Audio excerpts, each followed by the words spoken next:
enregistré, tu vois en haut là normalement. Voilà,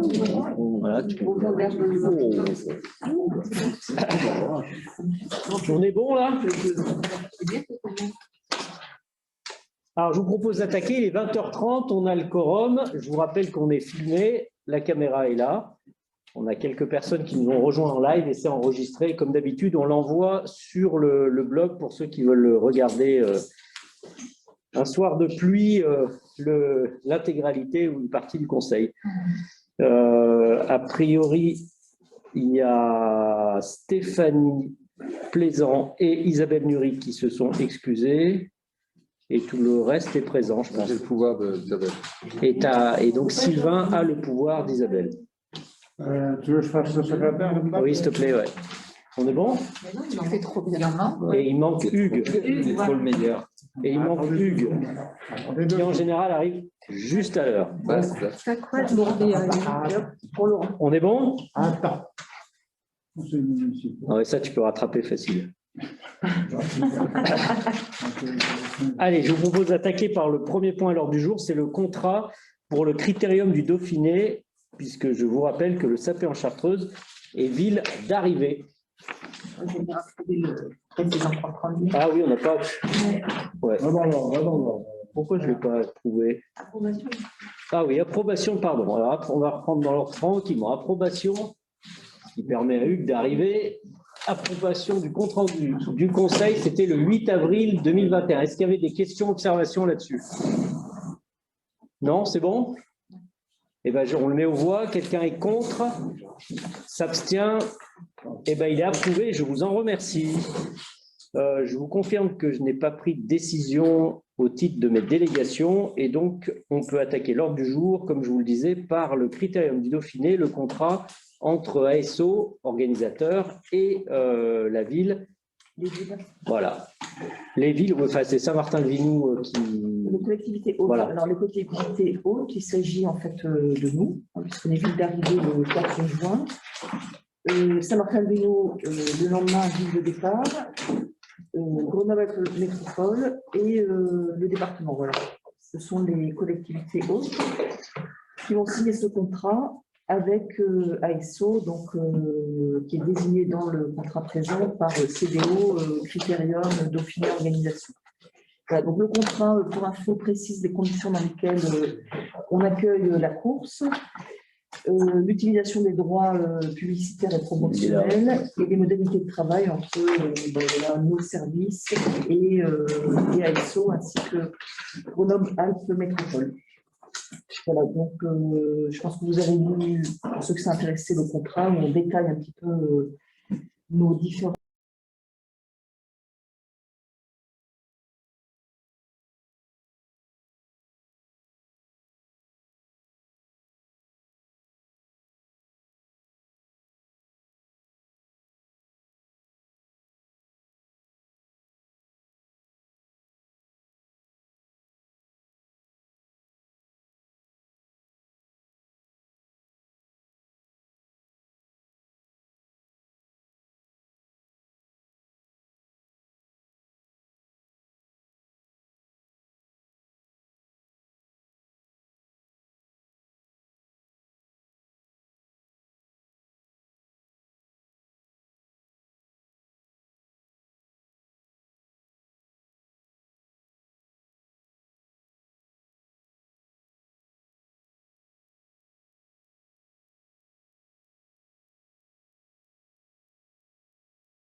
C'est bleu, là, t'as le son.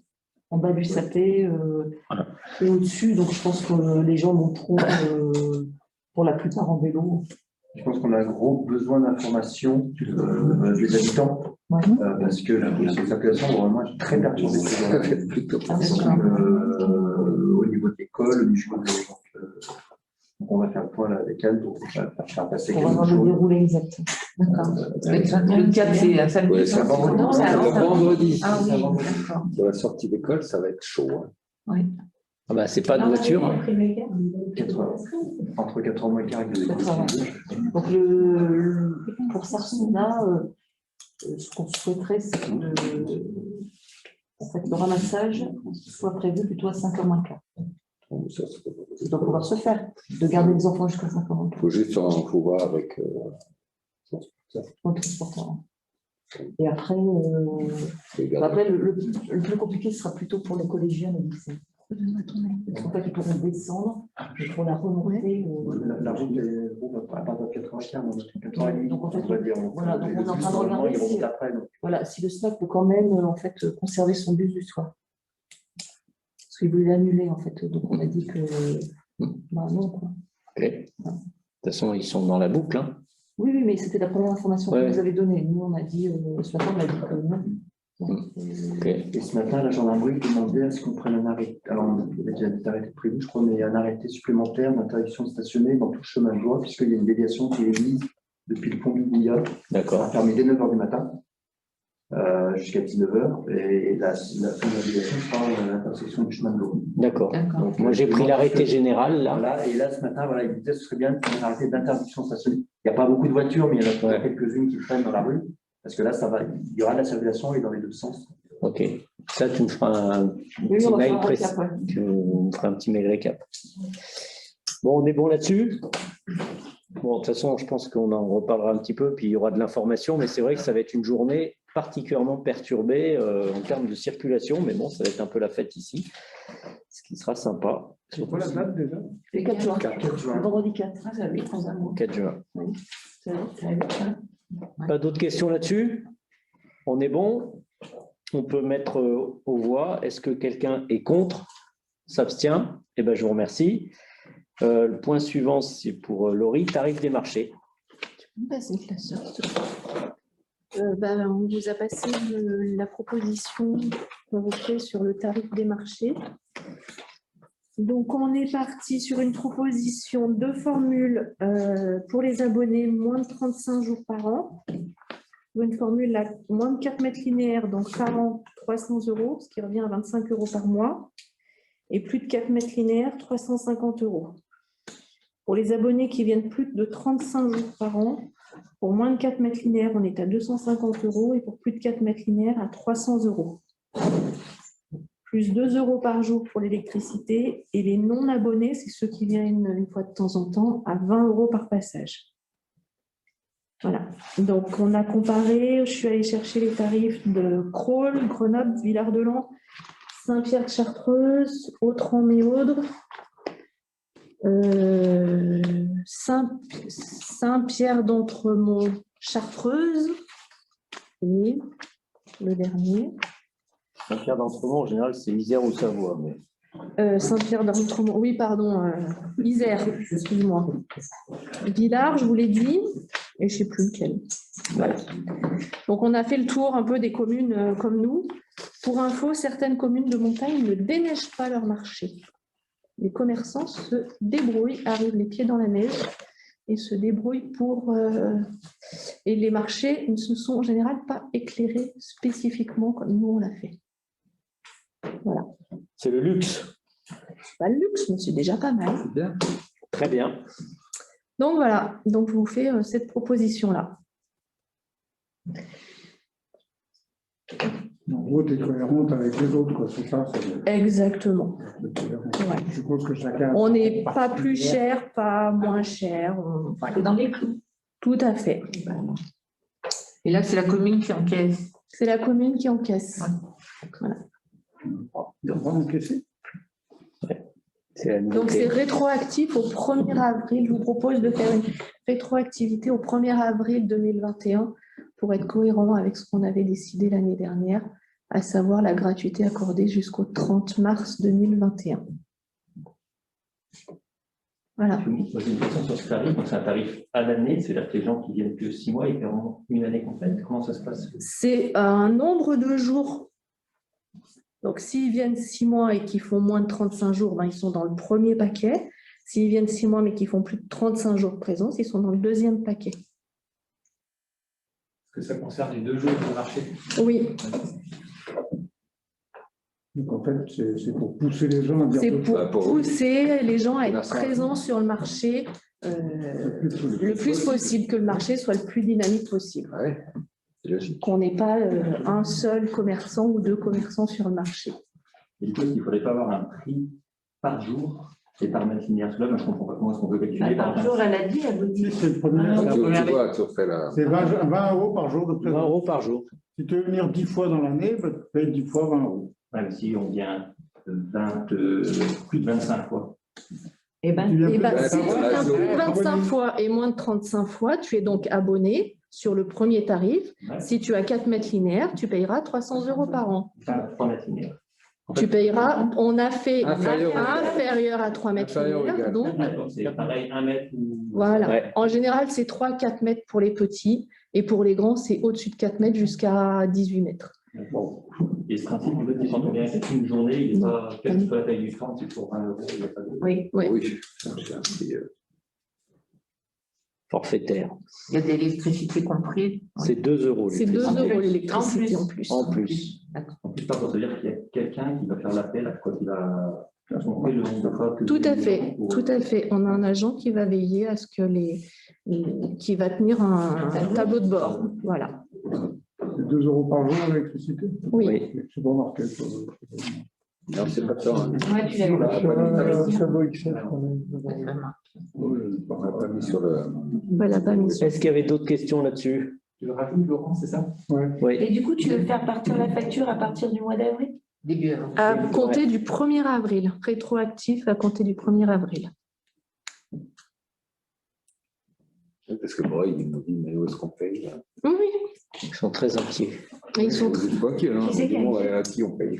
Non, mais tu as des commerçants qui viennent une fois, qui arrivent avec le chèque dans la poche avant de s'installer, ils donnent le chèque. C'est comme ça. Première chose, ils donnent le chèque. Et tu fais des facilités de paiement? Tu demandes le paiement en Je crois qu'on fait une facturation au Au trimestre. trimestre, la C'est ça, facturation. on avait prévu. On est abonné. Mais on n'a pas envoyé, il y a pas, non, on n'a pas fait un, il semblait avoir vu un truc, un texte, non, c'était marqué, non? Si, Mais si, j'ai si. Ouais, j'ai vu passer. Et ils sont au courant, les commerçants, qu'on va faire. Ils savent qu'on vote ce soir. Et que ça va être rétroactif, la facture? Oui, Ils sont ils le au courant. savent. Ouais. Ah, il y a un tableau en plus. On est bon là-dessus, d'autres questions? Non, mais ça vous voit? Bon, de toute façon, on ne pouvait pas rester éternellement voilà, gratuit. Hein, donc, on est resté longtemps pour démarrer. Il y a un moment, faut que Pour ça. montrer qu'il y avait du potentiel, quoi. Voilà. Maintenant, il faut passer avec un vrai tarif comme tout le monde. Voilà. Ben, je vous propose, s'il n'y a pas d'autres questions, de le mettre aux voix. Qui est contre? Qui s'abstient? Eh ben, c'est voté et je vous en remercie. Harmonisation tarif bibliothèque au sein du réseau de la Petite Chartreuse. Laurie, toujours. C'est ce dont on a discuté la dernière fois en questions diverses, c'est la mise à niveau de nos tarifs par rapport aux autres tarifs du réseau de la bibliothèque. Donc, c'est ce qui vous est proposé. Voilà. En gros, sur l'année, ce que je vous avais dit la dernière fois, il nous manquera, par rapport à 2019, il nous manquera 300 €. Donc, ce n'est pas énorme. Donc, Voilà, c'est pas énorme. Puis ça, Voilà. ça fait baisser un peu les tarifs, ça met de la gratuité sur certains cas. Bon, voilà, donc c'est pas. On se pose toujours la question de savoir s'il faut le rendre totalement gratuit ou pas. On avance un peu dans. En tout cas, pour que la bibliothèque reste quelque chose d'attractif. Ah, puis on s'aligne sur les autres. Et puis on s'aligne avec C'est cohérent. la Petite Chartreuse, c'est bien. Est-ce qu'il y avait des questions là-dessus, des C'est observations? quoi la caution? La caution. Bah, c'est les vacanciers qui viennent chercher Ah, d'accord. identité ou En fait, ceux qui sont au camping et qui viennent ponctuellement pour éviter qu'ils partent avec le camping-car plein. pied d'identité ou je sais pas quoi. je crois que c'est une caution de 50 Caution, €. oui, ou un chèque. 50 €. C'est pas cher. 50 €. C'est souvent des vacanciers qui sont dans un gîte ou au camping, comme ça ils peuvent prendre un Ah, tu petit. vois, la tronche, ils sont. D'accord. Qu'est-ce que tu appelles gros? C'est les classes. Les groupes. On est bon? On met ça au voix? Allez, quelqu'un est contre? S'abstient? Eh ben, c'est adopté et je vous en remercie. Alors, ensuite, c'est une décision modificative du budget ville. Session du quad. Madame Baran. Alors, donc, le fameux quad Arctic qui n'était plus très en état de fonctionner, on a réussi à le céder à l'assurance, donc qui nous le rachète pour 6 090 €, donc qui n'était pas prévu au budget, donc en fait, ça nous fait une augmentation de crédit sur l'investissement. Et donc, pour équilibrer avec une dépense, on crée donc de l'autre côté 6 090 et qui permettront de régler la facture 2017 du CIEST qu'on n'avait pas encore payé pour le 4e trimestre. Voilà. Donc, qui est elle de 5 249, et comme on doit également payer la métro pour les panneaux de rue, on prendra aussi sur cette ligne-là pour payer une partie des panneaux de rue. Voilà. Le quad, Les panneaux de rue ont été faits sur un budget, c'est le budget où on abonde, les communes abondent, et c'est l'abondement de. C'est les petites. Comment ça s'appelle? Il va se rappeler les petites. C'est des travaux. Oui, voilà, c'est des travaux proxy sur lesquels la métro abonde. Enfin, si on fait des travaux, la métro 50%. Voilà. Okay. Bon, donc ça, c'est de l'ajustement bancaire. Ce que tu appelles élégamment vendre à l'assurance, c'est après un crash monumental du Sivom. Ah oui, ça, voilà, c'est la vie. Donc, en gros, l'assurance a fonctionné et on perçoit. Et on est débarrassé du. Voilà, on est débarrassé. Qui, quand même, voilà, chaque année, nous posait quand même quelques problèmes de réparation. C'est la prime d'assurance, en fait. C'est la prime d'assurance. Non, c'est pas la prime d'assurance. C'est l'indemnité suite à un accident de l'appareil pendant la saison. Il a été abîmé par le Sivom. Voilà. C'était notre assureur parce qu'en fait, c'est nous qui on était propriétaire de ce quad. On le mettait avec une convention à disposition du Sivom, mais en tant qu'assureur, comme c'est nous qui étions assurés, c'est nous qui touchions l'indemnité suite à sa mise au rebut, quoi.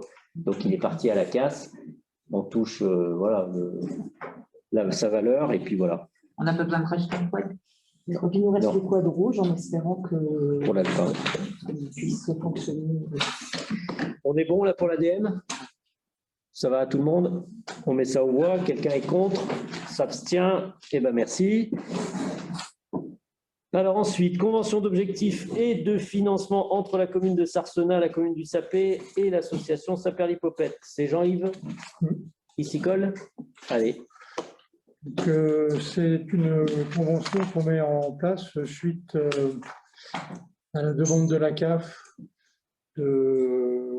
d'organiser pour nos relations avec la Saperlipopette de façon différente, puisque maintenant la CAF met en place une convention territoriale globale dans laquelle on doit inscrire nos relations avec la Saperlipopette, même que Sarcenat. Donc jusqu'en fin 2019, la CAF nous versait la subvention à la commune. Et ensuite, nous reversions cette subvention à la Saperlipopette. Dans la nouvelle convention, cette subvention va être versée directement par la CAF à la Saperlipopette, ce qui va lui permettre de résoudre des problèmes de trésorerie, puisqu'elle va recevoir cette subvention beaucoup plus tôt. Il faut rappeler qu'on percevait, nous, avec un décalage d'1 an de retard dans la CEJ, alors que maintenant la nouvelle subvention est versée dans les 3 mois de l'année en cours. Ça, c'est le premier point. Dans cette convention, au-delà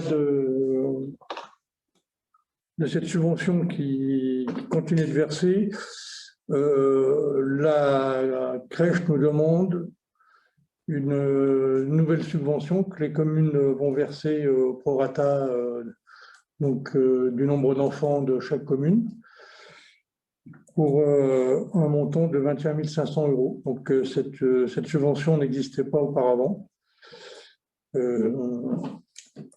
Et donc, c'est une subvention supplémentaire pour assurer l'équilibre de fonctionnement et le développement de la Saperlipopette. Et la troisième subvention des communes, c'est bien sûr donc, les charges supplétives qui existaient auparavant et qu'on continuera de verser sous forme de loyer, de ménage, de chauffage, électricité, etc., les fluides.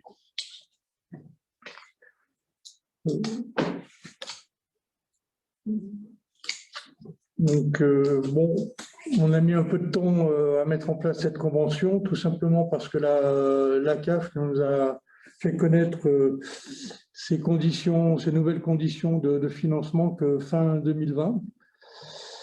Et donc, bon, on a pris le temps nécessaire pour étudier avec la crèche des modalités qui conviennent à tous, savoir qu'elle puisse percevoir cette nouvelle subvention de 21 500 €, qui lui donne de la visibilité à long terme, puisque la convention c'est pour 4 ans. Et d'autre part, que bon, la commune puisse aussi voir comment organiser ce financement. Et on a trouvé une formule qui limite un peu la subvention en fonction des résultats que pourrait avoir la Saperlipopette chaque année, donc en fonction de son compte de résultats. En sachant que bon, pour l'année 2020, la Saperlipopette a un résultat très significatif puisqu'elle a touché 2 subventions de la CAF, l'ancienne CEJ et la nouvelle CTG. Donc cette année, elle a un résultat pour l'exercice de 2020 de 66 000 €. Ce qui va permettre de déduire cette somme des subventions 2021 et 2022. Puis pour 2023 et 2024, on verra en fonction des résultats que la crèche pourra avoir sur ces prochains exercices. Donc en conclusion, les communes n'auront pas de subvention à verser à la Saperlipopette cette année ni l'année prochaine. OK. Et apparemment, la Saperlipopette est satisfaite de la proposition telle qu'elle est présentée. OK. Des observations, des questions là-dessus? C'est bon? On met ça aux voix. Quelqu'un est contre? S'abstient? Eh bien, c'est voté et je vous en remercie. On continue avec les conventions. C'est le SIGS cette fois-ci. Donc, tous les ans, on signe une convention avec la commune du Sapé pour la mise à disposition des locaux du SIGS. Et cette année, en fait, on a introduit dans cette convention la commune de Sarcenat, puisque effectivement, le trésorier nous a fait remarquer qu'il y avait, enfin, dans les anciennes conventions, il n'y avait rien de marqué sur la subvention que versait Sarcenat au SIGS.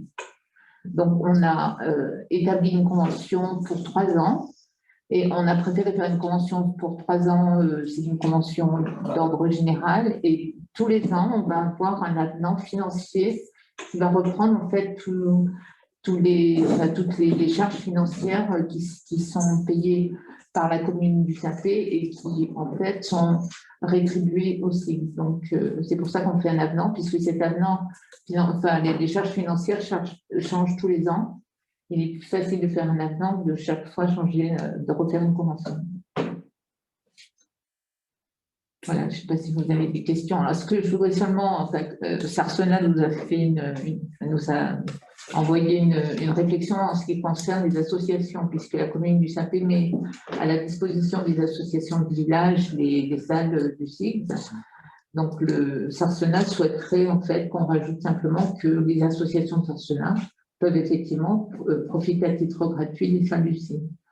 Dans l'article 4, conditions de mise à disposition des biens, on rajoutera simplement à mettre à disposition à titre gratuit des salles aux associations domiciliées sur la commune du Sapé et sur la commune de Sarcenat. Pour ajouter ça. Greffier. Sur la commune. Voilà. Il faut rajouter que les salles du SIG seront accessibles autant aux associations sapéardes que Sarcenat. Celles de Sarcenat. Très bien ça. Et je ne suis pas sûr que tu participes au vote. Qui, moi? Ouais. Ah bah, tu voulais que je participe au vote, c'est pas Je me demande même s'il ne faut pas que tu partes. Non. Non, elle a le droit de rester, mais je pense qu'il vaut mieux que tu ne participes pas au vote. Non, mais c'est bien. Donc, c'est un NPPV. NPPV, ils appellent ça. Ne participe pas au vote. Nous, juste la remarque qu'on avait faite, c'était que le fait de chaque année par un avenant revenir sur les conditions financières, ça nous paraissait un peu bizarre dans le sens où pour nous, il vaudrait mieux mettre dans la convention chaque année les conventions financières et faire par avenant uniquement les modifications qui sont liées au fluide, ce qui est compréhensible puisqu'il y a des évolutions chaque année. Donc, du coup, quelle est la différence? La différence, c'est que du coup, dans une convention, elle est pluriannuelle, je crois, le SIX peut savoir comment, peut budgéter ce qu'il va devoir, ce qu'il va avoir et ce qu'il va devoir honorer, alors que si chaque année, finalement, le conseil municipal redélibère sur ces montants-là, ça crée une incertitude pour le SIX. Mais ça, de toute façon, il y a toujours une incertitude, que je ne sais pas s'il y a des élèves l'année prochaine. Ni quelle école ils sont. En fonction des Donc, nombres d'enfants. Il y a toujours une incertitude et tant qu'on n'a pas d'abord le bilan des fluides en fin d'année. Oui, mais ça, on est d'accord. Effectivement. On a les fluides, le loyer qui change et puis le contrat de location pour la chaudière. Donc, c'est une certitude, ça n'existe pas. Le pourcentage aussi qui évolue chaque année. le pourcentage. Chaque année. Donc, de toute façon, tous les paramètres changent chaque année. Donc, de toute façon, il faut rebeloter chaque année des ajustements. Donc, c'est pas, il n'y a jamais de certitude là-dedans. Hein. Et puis, de toute façon, on ne va pas laisser tomber le SIX. Non, parce que c'est une compétence obligatoire. Tout à fait. Donc, une raison qu'on laisse tomber le SIX. Donc, voilà, c'est pour ça que je pense. Après, il y a peut-être. Je trouve un avenant simplement sur les conditions financières qui bouge plutôt que de refaire une convention tous les ans et chaque fois. Ce qui n'empêche pas, mais bon. Non, mais c'est plus lourd. C'est mieux aussi. Oui, c'est mieux aussi. Voilà. On est dans une dynamique positive. Tout à fait. Il y avait autre chose? Non, c'est bon? On peut mettre ça aux voix. Quelqu'un est contre? S'abstient? Eh bien, merci, c'est adopté. Donc, Anne-Marie ne participe pas au vote. Alors, régie d'avance, Anne. À la régie d'avance. Alors, je ne sais pas si vous vous souvenez, il y a quelques mois, je vous avais déjà fait voter sur la régie d'avance, qui devait permettre, en fait, au niveau des services, de pouvoir commander sur Internet différents achats, réaliser des abonnements dont on a besoin aujourd'hui, et puis acheter un petit peu d'alimentation s'il y a besoin sur la commune. Donc, ça veut dire que derrière, ils peuvent avoir une carte, enfin, Floriane, puisque c'est elle qui est responsable de ça, Floriane aura une carte bleue et un chéquier, ce qu'elle n'a pas aujourd'hui, et pourra, c'est ce qui est stipulé dans l'article, le montant maximal de cette avance mensuelle est fixé à 1 220 € par mois. Voilà. Donc, on avait déjà en fait voté là-dessus. Simplement, le trésorier payeur nous a demandé de refaire en fait la délibération pour qu'elle soit conforme à ce qui se fait. En fait, c'est juste une histoire de rédaction. Et de petits articles complémentaires qui ne changent pas en fait, le fond en fait, de cette délibération. Elle annule la délibération précédente. Comme il nous plaît de lui être agréable. Voilà, allons-y. On y va. Est-ce qu'il y a des questions, des observations? C'est bon? Alors, je mets ça aux voix. Quelqu'un est contre? S'abstient? Eh bien, c'est voté. Je vous en remercie. Alors ensuite, enquête publique pour des régularisations d'anciens passages ou parcelles qui n'avaient pas été réglées administrativement. Alors, vu le code rural et de la pêche maritime, ça commence bien. En fait, alors on va comment on va procéder là? On va les prendre un par un, là, on a la liste. Il n'y en a qu'une. Hein. Il n'y a qu'une là? Il n'y a que le chemin rural du Goudia. C'est que le chemin du... On fait que celui-là ce soir. Ouais. Ok. C'est une vieille histoire. Ah bah, tu nous la racontes, Laurent, si tu la connais, la vieille histoire. La vieille histoire, c'est qu'il y a un chemin qui passe dans le jardin de Maurice Gaude. Encore. Pas de Maurice, d'ailleurs, c'est pas Gérard. C'est Maurice. C'est Maurice. C'est chez Maurice. Devant la maison, entre la maison et la grange. Et en fait, un jour, il y a eu l'EDF qui a dit on va bien faire passer une ligne d'obtention. Mais ils ne voulaient pas le faire passer sur le terrain privé. Donc en fait, on a détourné le chemin. On traverse le champ maintenant, il y a la ligne qui passe. Et ce chemin donc, a été cédé par Maurice-Baud à la commune pour faire passer cette ligne. Et en contrepartie, on lui rendait le chemin qui passait juste devant sa maison. Donc ça a été voté plusieurs fois et ça a été concrétisé. Donc maintenant, il faut le faire. Il faut qu'on aille jusqu'au bout de la démarche, qui est qu'en fait, ce chemin qui était dans le domaine public, eh ben, il faut faire une enquête publique pour pouvoir le déclasser, des machins, tout ça, et qu'enfin on puisse lui rendre son jardin. Et il y en aura d'autres qui vont arriver du même style. On est en train d'essayer de faire un peu le ménage. Quand tu vas sur Géoportail et que tu regardes, c'est la parcelle 300 qui est la 302 sur son secteur. En fait, tu abandonnes le bout de chemin et tu reprends. Voilà, les deux parcelles existent déjà. Les parcelles ont été créées, mais elles n'ont jamais. C'est pas allé au bout. C'est pas allé jusqu'au bout. Il ne peut pas.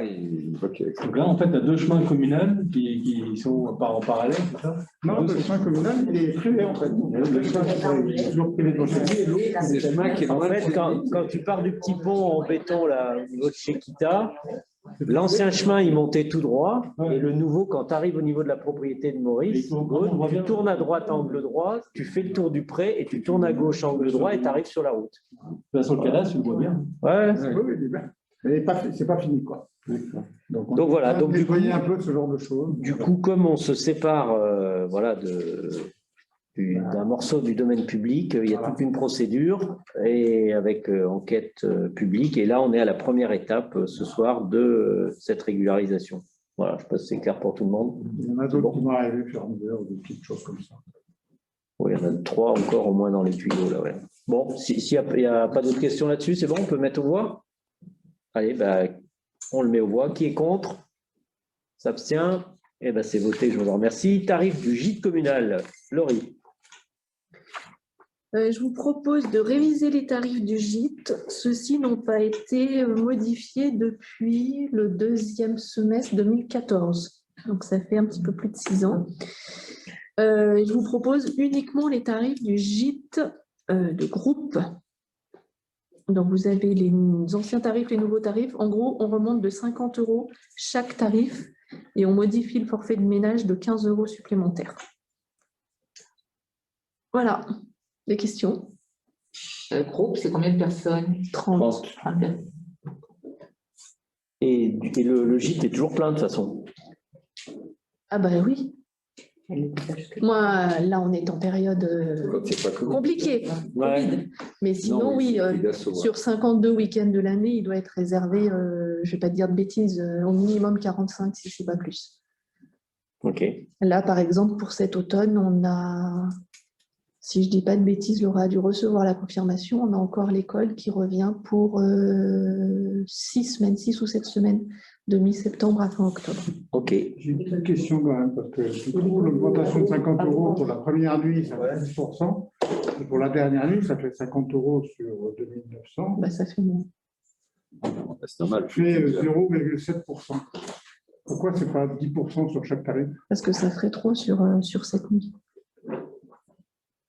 C'est Laura qui m'a proposé ces tarifs-là. C'est elle qui a fait l'étude par rapport aux autres gîtes de groupe, on va dire comme le nôtre.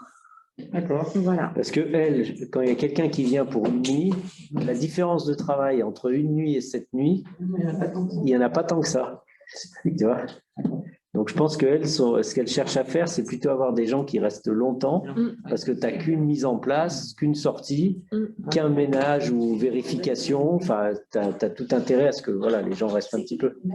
Non, bah, c'est L'évolution quand même surprenante.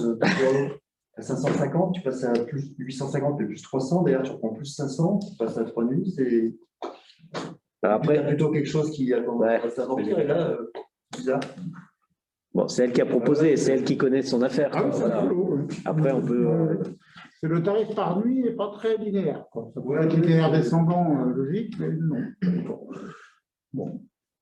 C'est le même tarif pour les habitants du SAP. Oui. Alors, les habitants, normalement, ils ont déjà un logement. Hein. C'est un peu le principe. Oui, ça arrive. Oui, bah oui, ça arrive. C'est arrivé, bah, oui, c'était le. C'est le même tarif pour les 200. Ouais. Quand il y a besoin de chapelet, ça va être pour 1 ou 2 nuits, hein, c'est pas pour. Mais j'avais en tête qu'il y avait un tarif. Non. Et le forfait du ménage qui augmente de 15, ça reflète les frais réels du ménage ou... C'est en dessous. Si on met vraiment le ménage aux frais réels, on est beaucoup plus élevé que ça. En fait, Laura, que les gens fassent le ménage ou ne fassent pas le ménage, elle repasse toujours derrière. Donc, ça couvre une partie de ses frais, sa charge de travail. Voilà. Donc, c'est pas dramatique, mais si tu veux louer 4 jours, par exemple, tu as intérêt à louer 2 fois 2 jours. 2 fois 2 jours, ça coûte 1600 et 4 jours, ça coûte 1700. Non, ça te coûte 1700 contre 1750. Non, je prends les anciens tarifs. Ah oui. Si tu étais à 800, si tu faisais 2 fois 2 jours, tu faisais 1600. Si tu faisais 4 jours, c'était 1700. Le tarif à la journée n'est pas très cohérent. Ah oui, c'est vrai. Ça. Par nombre de jours, ça fait Oui, mais de règle générale, le gîte de groupe, mis à part cette école qui réserve vraiment sur une longue période, le gîte de groupe, c'est 2 nuits, 3 nuits. C'est rare qu'on ait le gîte sur une semaine. Non, mais ces messieurs font de la science, là. Tout à fait, mais j'ai bien compris, Laurent. 500 € la nuit. Je pense qu'on pourrait retoucher. Je pense qu'il faut retoucher un petit peu parce que c'est bizarre. Si 2 jours est à 850, c'est moins cher. On peut demander à Laura de revoir sa copie. Non, mais tu as raison, tu peux arriver à prendre 2 fois 2 jours pour moins cher que 4 jours. Tu parles, tu regardes. C'est juste un peu étonnant. C'est pas très grave, mais à l'occasion, ça. Tu fais la même. Et tu gagnes 100 € si tu fais 3 fois 2 jours par rapport à 1 fois 6 jours. C'est vrai que c'est surprenant. Pas très grave. Quand même oublié un truc, ouais. Alors, soit on les prend comme ça, soit on les corrige tout de suite. Hein, si on est... Je préférerais que ce soit Laura qui les corrige parce que c'est elle qui connaît. Parce que les Alors, on se prend un mois. Comme vous voulez. Bon, on peut les voter maintenant et les revoter. On peut les voter maintenant et si ça ne va pas, on les revotera l'année prochaine. Voilà, c'est pas très cohérent. Ou alors, on pourrait, il y en a un qui peut réfléchir à ça, combien on peut mettre. On va mettre 750 au lieu de 850. Non, il vaut mieux que ce soit Laura qui. Attends, non, mais là, on garde son idée, mais on va juste ajuster pour que ça soit, que ça fasse pas rire tout le monde. Là, ça serait 950. Pas comme ça. Non, faut pas le faire. Je suis d'accord avec Franck. Et puis, il faut que ce soit Laura qui le fasse parce que c'est sa partie, elle a en tête tous les... Ok, donc on ne les vote pas ce soir, on est d'accord? Voilà, on ajourne. Et bien ça tombe bien, on va pouvoir parler de du tarif de la machine à laver. Au camping, oui. On fait un essai cet été, on met une machine à laver au camping et on propose un tarif de 2 € le cycle à nos... C'est pas cher. Ça me paraît, dans les laveries, je peux te dire, c'est autre chose. Hein. Oui, mais dans les laveries, c'est des machines professionnelles. Nous, c'est une machine ménagère. Tu ne fournis pas la poudre. On ne fournit pas la poudre. Ah, ça, tu pourrais. Même dans les laveries. Et on a déjà le matériel. On a déjà le lave-linge, donc on n'achète pas de lave-linge. C'est un lave-linge qui est inutilisé aujourd'hui ou sous-utilisé. Donc, très bien. Bah, moi, je serais plutôt. Enfin, je trouve ça pas cher, 2 €. Hein. Bah, c'est un service. C'est ce qui se pratique. Moi, c'est pas ma dire, mais c'est ce qui se pratique dans les campings. Bon, ok, donc j'ai rien à dire. C'est 5 kilos, hein, c'est pas. Est-ce qu'elle va le gérer, elle? C'est-à-dire que est-ce que c'est un truc avec un monnaie? Non, c'est pas un truc avec un monnayeur. On fait le test cet été, voilà. On va voir. On va voir ce que ça donne. Pour une machine. Qu'elle vienne et qu'elle prenne les 2 €, qu'elle le fasse. Oui, mais il y a une permanence au camping tous les jours, je vous rappelle. Hein. Voilà. Une machine professionnelle, c'est un petit billet au minimum à 6 ou 7 000 €. Non, mais là, c'est très bien comme ça. Ah oui, c'est super. Moi, je trouve que c'est bien. C'était juste pour dire que ça ne représente pas, que ça ne fasse pas beaucoup de boulot en plus et pour peu de. Non, c'est elle qui a proposé. Donc, c'est pas du boulot en plus. Tu fais la norvégienne, tu mets une étiquette au-dessus en disant c'est 2 €, chacun met 2 € dans le carrière. Une petite corbeille, ça marche. Ça pourrait marcher. Ça marche. En Norvège, Ça marche. En Norvège, c'est comme ça. Bah, dans les gîtes, dans les refuges. Ouais. Je le sens moins en France. Bon, on est bon là-dessus? Pas d'autres questions sur la machine à laver au camping? On met ça au voix. Quelqu'un est contre? S'abstient? Eh bien, c'est voté, je vous remercie. Eh ben, on a épuisé l'ordre du jour. Alors, en questions diverses, il y a quelques points. Premier dont on voulait parler, là, c'était la tarification des terrasses. Donc, en fait, vous savez que l'espace public, normalement, les gens ne peuvent pas l'utiliser comme ils veulent. Donc, jusqu'à présent, personne au SAPE ne paye l'usage de l'espace public. Donc, en fait, vont être concernés notamment les bars, restaurants, la Bonne Fabrique qui utilise l'espace ici. Enfin, voilà, ça va être ce type d'usage qu'il va falloir qu'on précise. Voilà. Donc, du coup, il va falloir établir un tarif. Alors, je ne sais pas qui a réfléchi là-dessus. Personne encore. Bon. Tu dis que c'est obligatoire ou que c'est une volonté de le faire? C'est fort. Enfin, on doit arriver à tenir sans.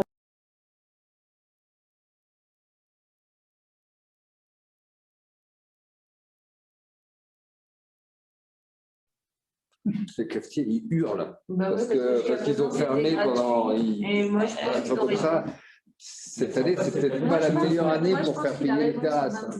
Ah, mais on peut très bien dire. On peut attendre un an parce que les gens se remettent un peu de. Oui, mais c'est peut-être pas bête, ça. Parce que les gars, ils sont fermés depuis 6 mois et tu reloues, tu leur balances ça. C'est peut-être un peu rude, quoi. Tout à fait. Mais ça peut faire partie des choses. Mais on peut l'envisager pour l'an prochain, effectivement. Mais cette année, je trouve que c'est peut-être un peu dur. Tout à fait. Mais bon, voilà, c'est une question qu'il faut se poser. Après, redéfinir les règles, c'est bien. Voilà. Mais ça va avec. Hein. En fait, aujourd'hui, factuellement, sauf à ressortir l'ancienne délib à vérifier ce qu'il y a dedans, mais aujourd'hui, ils n'ont pas le droit de faire ce qu'ils font. Voilà.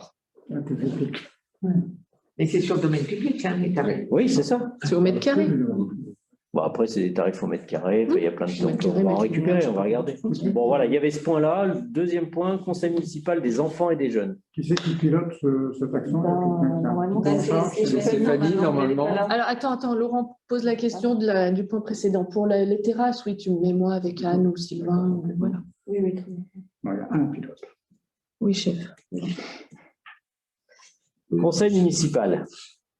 Alors, c'est plus compliqué que ça, parce que j'ai cru comprendre que dans le projet de l'école pédagogique, ça faisait partie de le conseil Du PEDT. du PEDT. Ah oui, mais pas mal. On en a parlé, PEDT. Bah oui, on en a parlé au PEDT. Là, je ne vais pas écouter. Non, pas On n'en a pas parlé dans le PEDT. Anne-Marie, rassure-moi. Ça a été dans les petits papiers, Non, c'est non, non, l'idée non, que les non. gens Oh, je suis sûr que. Ça peut être retenu comme Mais ça ça n'a pas a été été dans les retenu. petits papiers. territorial. Dans les petits papiers, oui, les petits papiers. On en a parlé pendant C'est le projet éducatif du territoire, ou je ne sais pas quoi.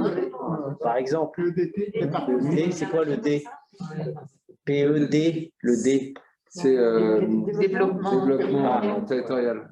Développement territorial. Je pensais que c'était quoi? Éducatif du territoire. Non, le développement territorial. Non, parce que le PDT, c'est une. Non, alors, du coup, ça, c'est un sujet, c'est ce qu'on a toujours dit. Hein, on est, Éducatif territorial. voilà, on est toutes, enfin, personne, j'imagine, est contre cette manœuvre. Il faut juste trouver des gens pour s'en occuper, quoi. C'est Stéphanie qui a Stéphanie avait proposé. Voilà, elle avait dit qu'elle n'était pas Faut voir avec dispo elle. pour l'instant, mais elle n'est pas là ce soir. Voilà, enfin, si en tout cas il y a des gens que ça passionne, il n'y a pas de souci. Est-ce qu'il y avait d'autres points? Ouais. Oui, moi je voudrais juste parler des jardins partagés. Ah ben vas-y. Donc, on a eu notre réunion la semaine dernière sur les jardins partagés. Donc, il y a beaucoup de. C'est étonné par le nombre de candidats. Donc, on a réfléchi, on a gardé, on a commencé, on a été le voir, on a trouvé que. Donc, j'ai déjà proposé derrière les logements sociaux, ça n'a pas vraiment fait le buzz. Et ensuite, on est allé au bout de la Jacobine. Là, si vous voyez, Du pré de la Jacobine, il y a le SDIS, et puis il y a des terrains qui sont là, et qui sont très bien exposés, et qui ne sont pas utilisés, qui sont utilisés par personne, donc qui seraient bien ce serait un endroit qui serait pas mal pour faire des jardins partagés. Donc, au-dessus d'une raccordement optique. Au-dessus du Berluchon, au-dessus de la rocade. Tu vois la talus, et au-dessus du talus, tu vois la Jacobine, et puis tu vois l'arbre là, de l'autre côté de l'arbre là. Entre l'arbre et la rocade. Il y a un grand espace, donc on a discuté, et puis c'est vrai que les gens étaient tous intéressés, et puis ils sont à fond. Donc voilà, ça avance, on va se revoir lundi prochain. On a vu que la métro subventionnait les jardins partagés à hauteur de 60%. Sauf que quand j'ai téléphoné à Thierry Loeb qui s'en occupe, il m'a dit ah oui, mais il faut que ce soit une association. La métro ne subventionne que les associations. Donc, je vais voir lundi si éventuellement, si les jardins partagés, ça peut effectivement, ça peut faire une section de l'EP avec sirette, préfecture, et qui justement, que ça permettrait aux gens de s'organiser. On délimite effectivement un terrain, et puis après, c'est l'association qui s'en occupe. Ah oui, il faut clôturer. Il faut clôturer, ne serait-ce que pour les surveiller de la salade, hein, parce que les chevreuils, sinon on bouge tout. Hein. Et tu n'as pas la piste de ski de fond qui passe là? Alors, justement, on en a parlé, on a dit, mais l'hiver, il faut avoir une clôture amovible. Une clôture qu'on enlève l'hiver, sachant que l'hiver, il y a le raton. Non, mais il ne faut pas aller sur la route, hein. La route, elle est empirée en plus. Oui, en plus, la route, elle est au canal. Le chemin, là, au canal. Oui, il ne faut pas aller dessus. Non, mais c'est au-dessus. Hein. C'est au-dessus. Même au-dessus de la piste de ski de fond. Ouais. Voilà. Vous irez voir, c'est face à voir quand vous êtes, c'est entre l'arbre et la piste de ski de fond. Donc, je me suis inspiré d'une convention, la convention des jardins partagés d'Auxerre, pour faire une convention sans père de famille, ni mère de famille. Donc, voilà, je veux dire, une convention type qui donne des garde-fous aux uns et aux autres. Avec une association, du coup? Pour l'instant, c'était une convention avec la mairie, mais il va falloir la transformer. Si on passe à un cadre, si on parle à un cadre associatif, le mieux, ça serait de demander une cotisation à l'association. En fait, si nous, on le gère, ça va être un peu compliqué parce qu'on va être obligé d'affecter des lots aux gens. Donc, on va dire, toi, tu as le numéro 1, 2, 3, 4, et après, les autres vont dire, oui, mais moi, je vais être à côté du 2. Enfin, je pense que si ça devient une sauce, ils se tapent dans la main, ils font ce qu'ils veulent. Enfin, ils ont leur grand précaré, ils se le coupent. Il y en a un qui est gourmand, il a le double de l'autre, on s'en fiche. Nous, on ne sait pas faire ça. Donc, c'est ça le là, il n'y a pas d'idée pour l'instant. Le petit coin là. Comment? Alors, l'eau, il y a une. Non, mais il y a une fontaine qui coule gros comme le bras là, dans la rue. Hein. C'est de Gilbert. C'est de Gilbert. Hein. Celle-là, je veux dire. Et elle traverse la route déjà, parce qu'elle arrive dans le cabanon de l'autre côté, donc à il suffit qu'il tire un tuyau ou qu'il récupère chez les pompiers la flotte sur la toiture. Enfin, il y a peut-être 15 causes. Oui, juste après, quand on commence à chercher. On en a déjà parlé, si on récupère l'eau de la Jacobine, enfin bref, il y a la Jacobine aussi qui crache de l'eau. Enfin, il y a sûrement plein de combines pour avoir de l'eau. Hein. À mon avis, c'est pas un souci. Et c'est ouvert à tous? C'est ouvert aux gens qui s'intéressent. Tu vas dans Japon, tu Pardon?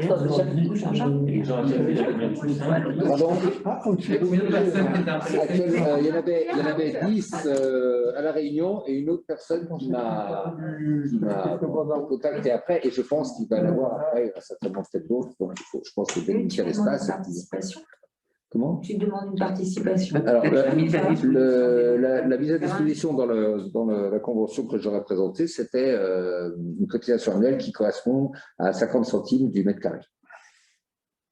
Voilà. Donc, nous, je pense que si on délimite, parce qu'il va falloir voir pour l'association calculer un petit peu.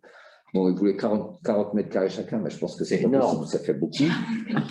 Donc, si on s'arrête, moi je pense qu'on s'arrête. Ils ne savent pas que c'est du travail encore. Si on s'arrête sur 25 mètres carrés, 25 ou 30 mètres carrés, nous, ça nous fait, on va gagner là-dessus 200 euros, peu importe. Mais l'important, c'est que les gens puissent avoir. Le tarif, il est de combien, tu as dit? 50 centimes le mètre carré. À l'année? Ouais.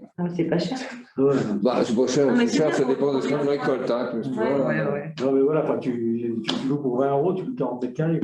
Oui, c'est ça. Oui. Ouais, ça reste très raisonnable. Oui, ça reste c'est un truc de principe. C'est pour Tout à éviter fait. qu'il y en ait qui te disent oui, puis qui font rien Voilà, derrière. c'est un prix de principe pour que les gens se sentent Sur la engagés. convention, tu dis, t'arrives à Hein renouveler tous les ans. Le mètre carré est cher dans certaines. La terre à cultiver. Bah, c'est le prix du. C'est le Oui, non, c'est vrai. 50 centimes de carré, c'est le prix de C'est bien. l'agricole. On achète. L'agricole, ouais. On l'achète. Enfin, 52 centimes. Voilà, donc je trouve que c'est un truc bien. Et puis c'était beaucoup de, en fait, de beaucoup de jeunes gens qui sont soit à l'hostellerie, soit dans à l'ancienne mairie et qui n'ont pas de terrain, quoi. Ouais. Ils ont envie, il y en a qui ont envie de faire des légumes, envie de faire des fleurs. Enfin, je trouve que c'est sympathique parce que ça permet aux gens de se parler, d'échanger. Voilà, ça fait du bien, quoi. Ouais, c'est bien. C'est ça qui est bien, quoi. Le jardinier, quand tu te rends compte, je leur disais, ça prend des histoires de jardinier, quoi. Très bien. Voilà, donc Voilà ça là-dessus. avance. Ok. Il y avait d'autres points à discuter? Le jardin des poètes, si vous voulez, je vous parle de jardin encore. Oui, vas-y. Donc, sapin en poésie, donc je les ai rencontrés hier et vous savez, ils étaient installés à côté entre l'épicerie et puis et la cure, et donc j'aurais proposé de s'installer dans le jardin qui est devant la cure, en fait. Où Christine et puis ils avaient mis leur lampadaire. Donc voilà, où il y a tilleul, elles seront plus visibles, c'est plus voilà, et ça permet d'entretenir ce carré devant. Voilà. Okay. Donc tout le monde est content, c'est ce qu'il voulait et je leur ai proposé alors que c'est ce qu'il voulait demander. Donc, ça va bien. Très bien. Voilà. Autre chose? Je vous donne aussi une info, on en a parlé entre membres du CCS et comme il n'y avait pas eu le repas des anciens cette année, le Noël 2020, on avait fait des bons au restaurant pour nos anciens. Au départ, on avait prévu la date limite au 30 juin. On reporte la date au 30 septembre 2021. Bah oui, ça paraît du bon sens. C'est logique. Mais voilà, okay. Tout le monde est au courant maintenant. Donc c'est le repas des anciens. C'est le repas des anciens 2020. C'est les bons cadeaux. Les bons cadeaux sont reportés de 2 mois. Rallongés de 3 mois. Alors, après, pour votre info, on a, avec Laurent, rencontré les propriétaires de... Vous savez qu'on est propriétaire, nous, la commune, de ce qu'on appelle la Grange Gaude, qui est l'entrée de village, là, à droite, quand on monte. Et juste après, il y a un autre propriétaire, Gérard Gaude, qui a la partie qui a le toit un peu plat. Donc, toute cette zone, ça reste quand même une entrée de village qui est quand même pas très glorieuse. Et donc, on est en train d'essayer de voir si on peut mettre en route quelque chose pour transformer cet espace. Alors, on a, à l'époque, on a toujours été bloqué par la présence de la Loue qui est à moins de 10 mètres. Mais dans le PPRN, ils avaient... Oui, voilà. Donc, c'est une zone, en fait, qui est dans une violette, c'est-à-dire autour de la Loue qui est enterrée, mais quand même, autour de la Loue, ils ont fait une zone un peu particulière où, dans le PPRN, il est écrit que si les travaux en amont de la Loue sont faits comme décrit dans l'annexe 12 du PPRN, alors la zone peut redevenir constructible. On a fait des travaux, on a bien sécurisé la Loue, c'est pas tout à fait ceux qui sont écrits dans le PPRN. Donc l'idée,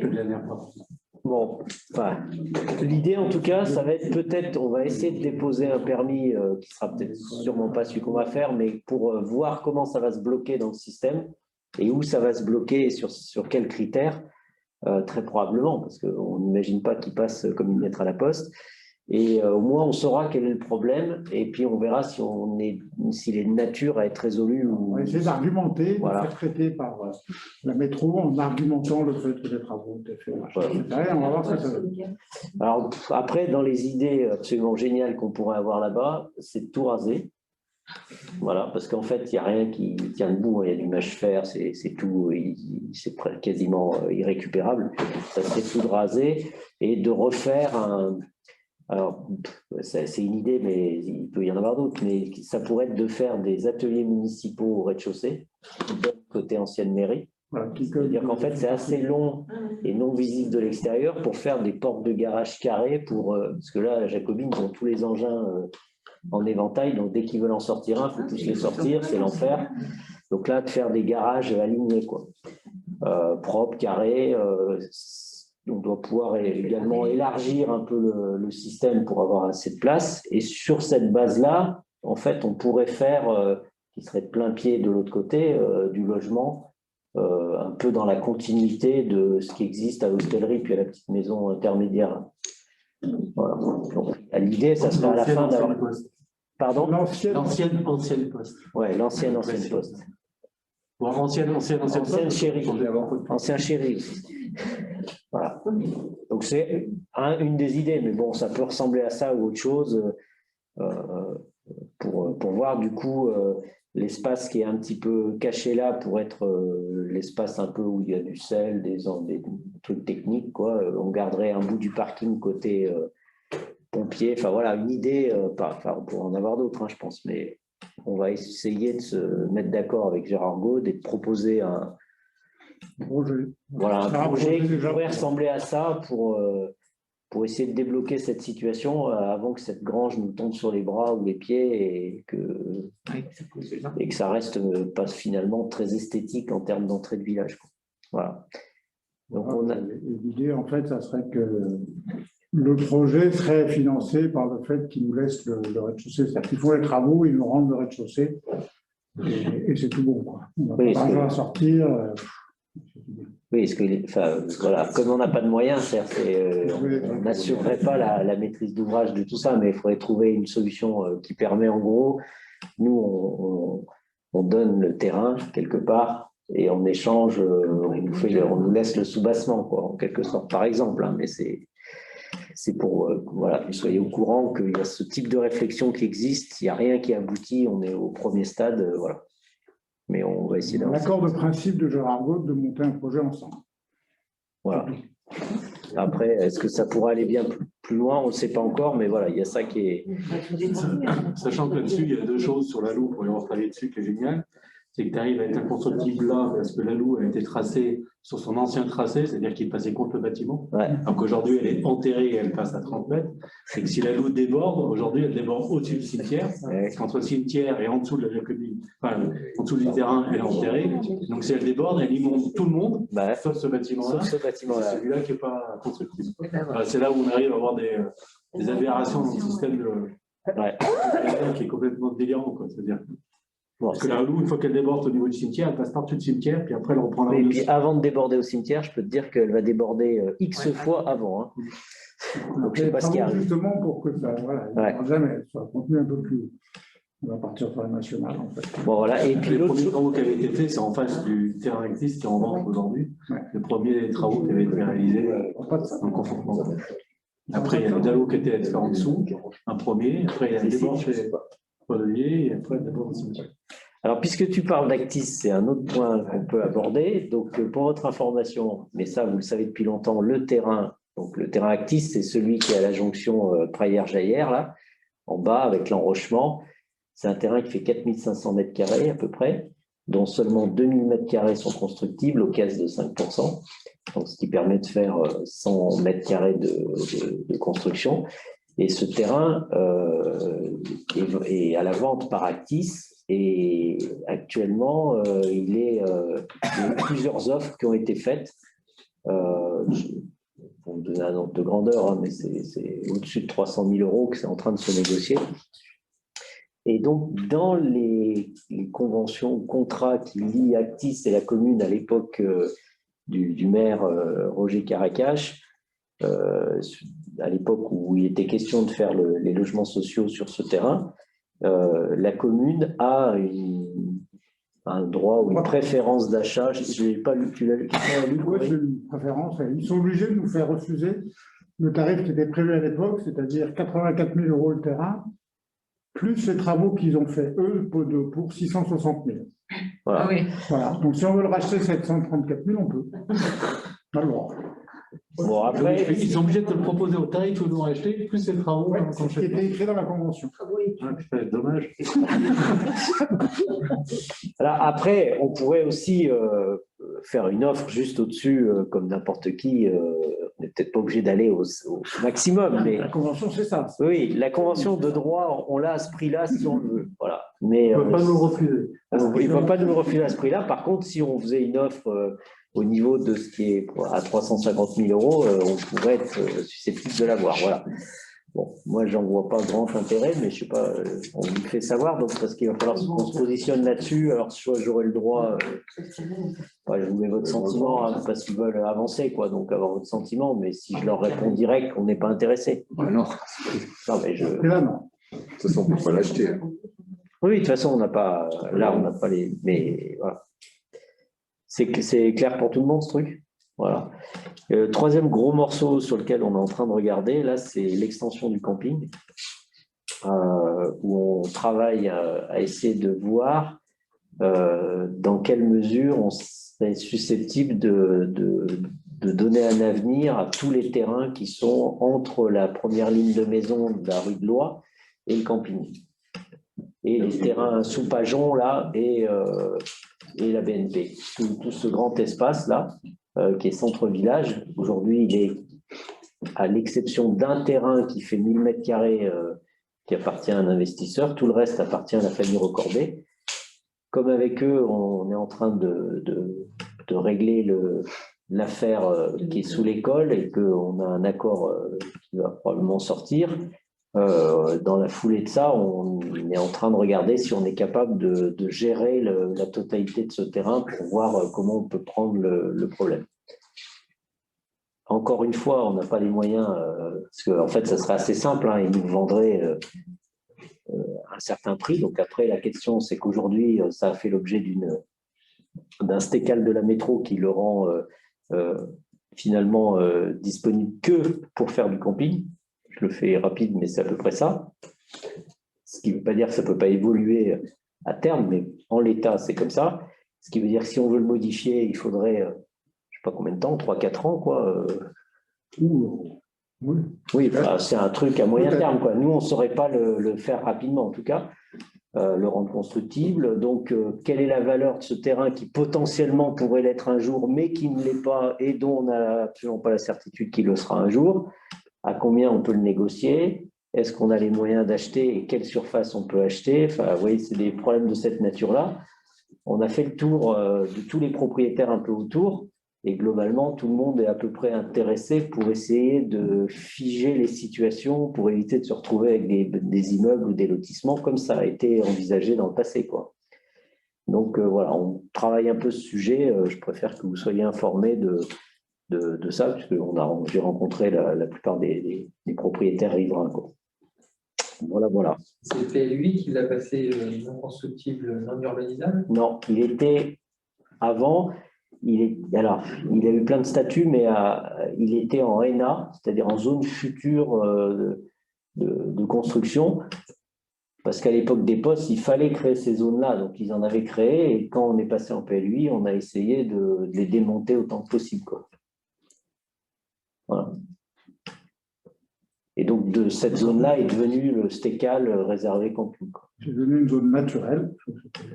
Elle est revenue naturelle avec en plus un stécal c'est un outil d'urbanisme en fait, qui permet de réserver pour une attribution future. Ça nous oblige à acheter si jamais ils veulent vendre, mais ça leur interdit de construire des trucs autres que ce qui est prévu dans le stécal. Donc, il faut trouver un accord, quoi. Agrandir le camping, ça a du sens à court ou moyen terme, c'est-à-dire qu'il est rempli l'été. Il est blindé de chez blindé, on refuse du monde. Hein. En fait, il est plein. Donc, on accueille à l'arrache des gens parce qu'on ne peut pas les refuser, mais toutes les demandes sont reroutées, quoi. Hein.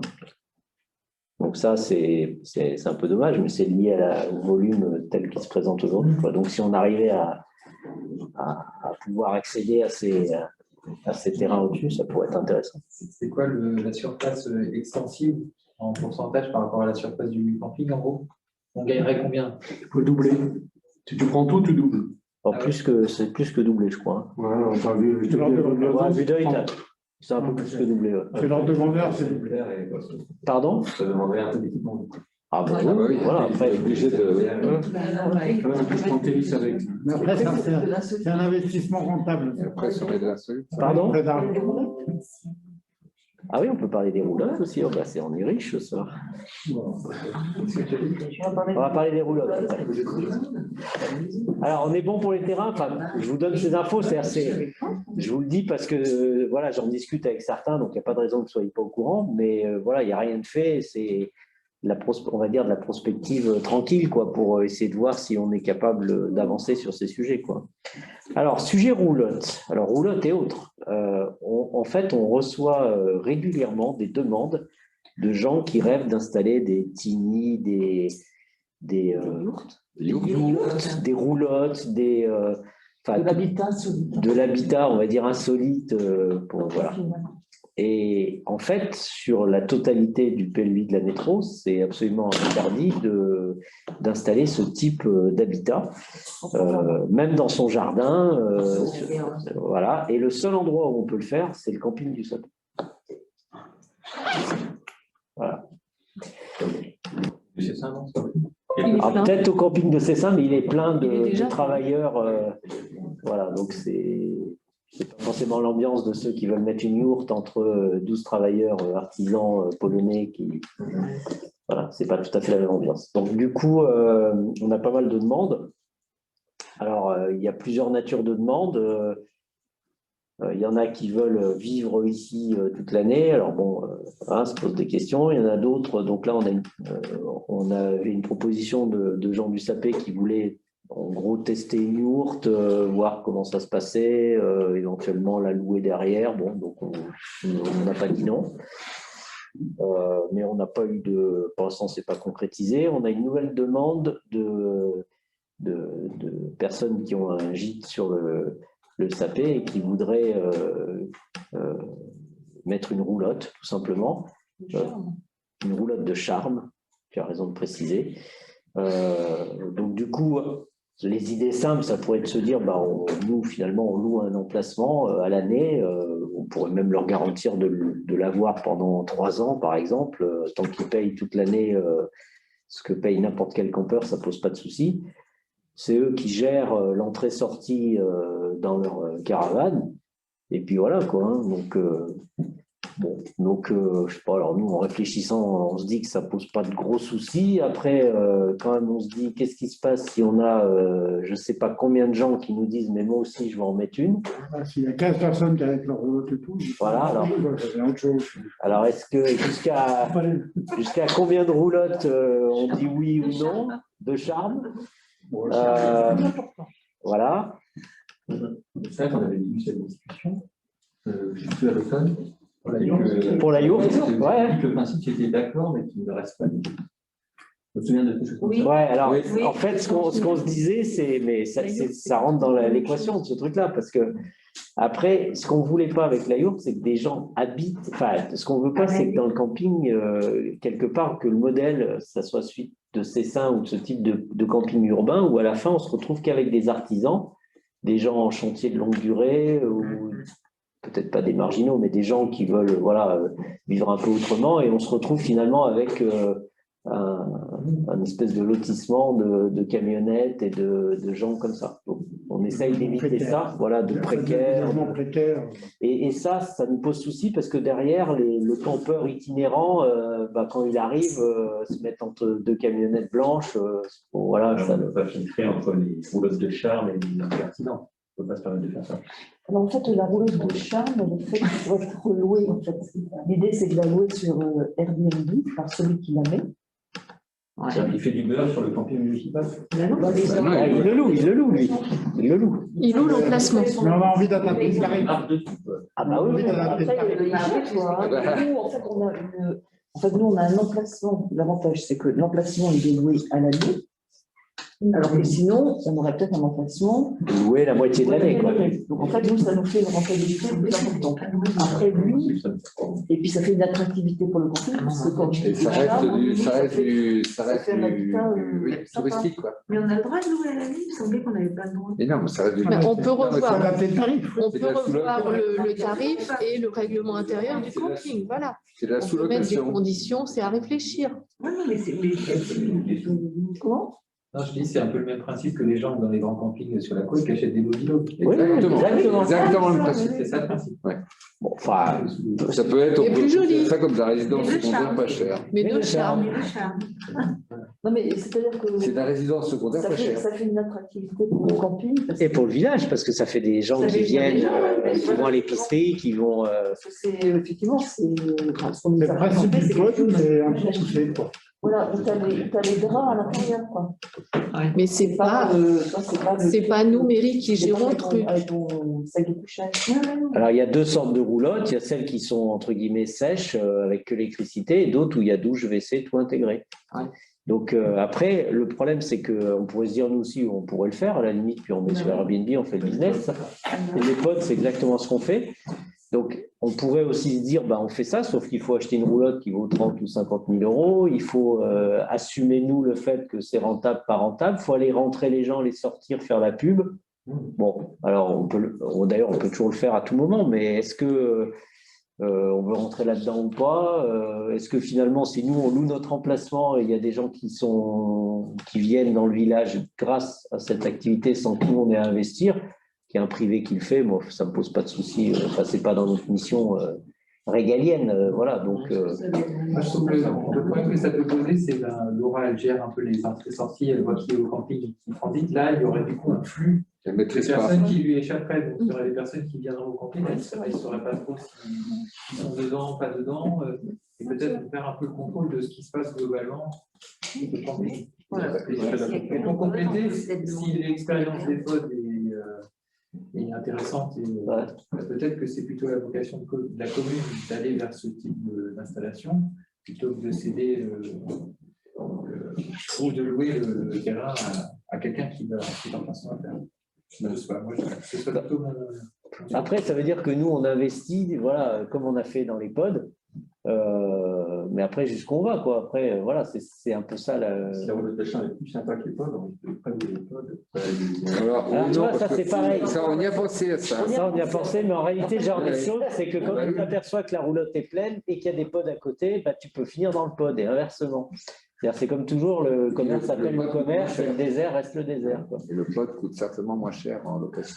Il y a deux C'est potes. la solide, c'est. C'est pas gratuit. C'est insolite. C'est insolite. Ouais, Donc voilà, enfin, c'est des questions, on n'a pas la réponse, mais. Il y a deux potes quand même qui sont plus dédiés aux cyclistes. Oui. La roulotte, elle est moins dédiée à ça, quoi. Ouais. Alors, mais bon. Non, mais les deux pods cyclistes, c'est rustique, quoi. C'est du sec, c'est juste Oui, qu'il y a mais une abri il y a à quand même vélo. une borne, il y a quand même un emplacement prévu pour garer le vélo et Ouais. le sécuriser quand même. Tout à fait. Et le brancher. Et le brancher, donc c'est quand même particulier.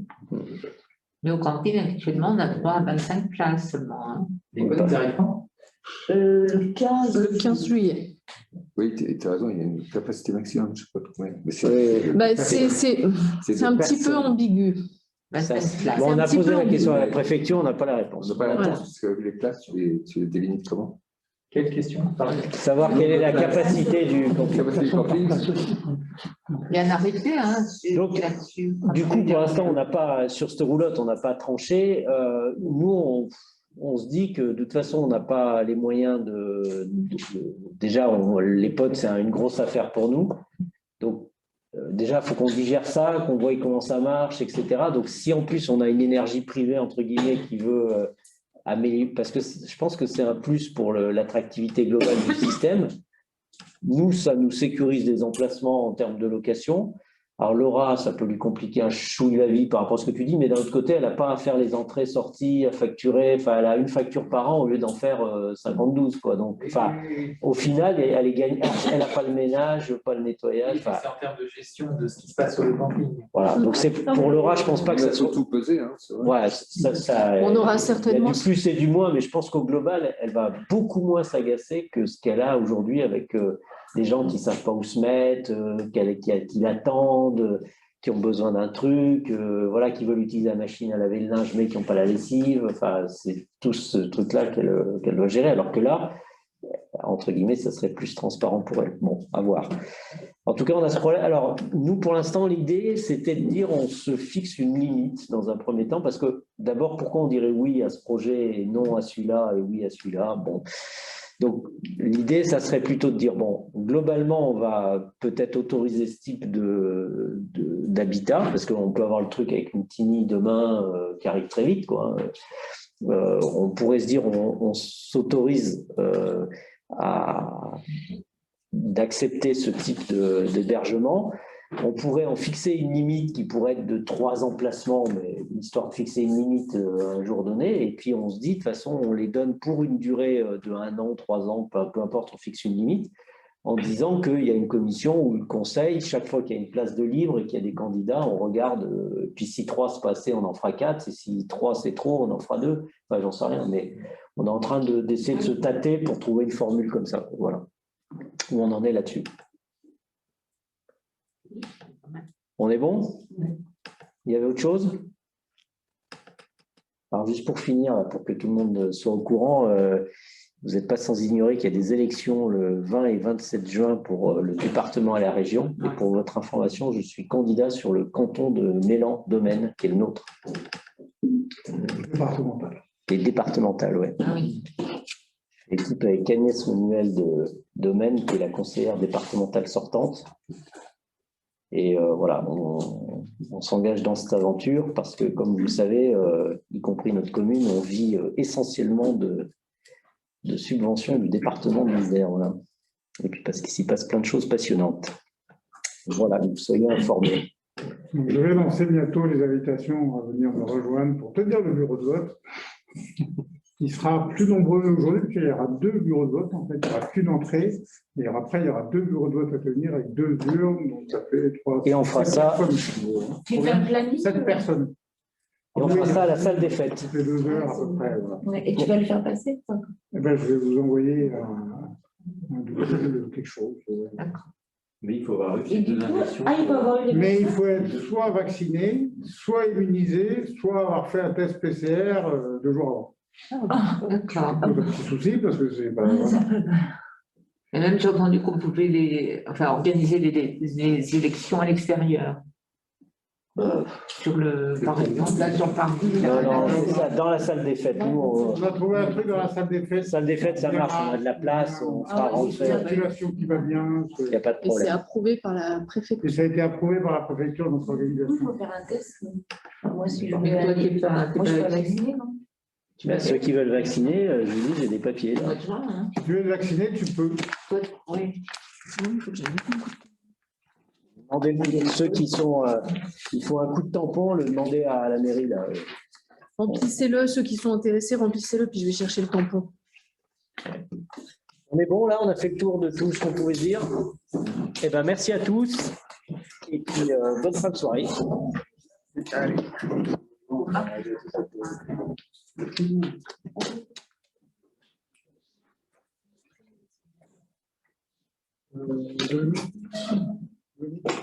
J'ai mis le compte rendu, j'ai mis le